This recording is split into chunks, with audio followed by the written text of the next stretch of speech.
গতকাল রাতের ওই বৃষ্টির ফোঁটাতে তোমাকে খুঁজেছি, কেন আসনি তুমি?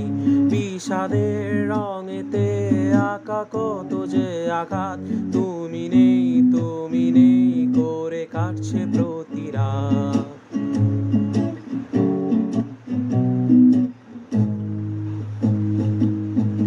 তুমি অমন করে আমায় আর ডাকো না, কেন হঠাৎ এসে হাতে হাত রাখো না?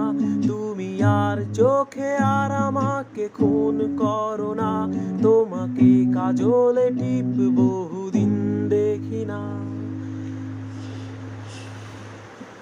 তবু হায় দিন যায় চলে যায় রজনী, নদী শুকিয়ে গেছে তবু আসো না তুমি।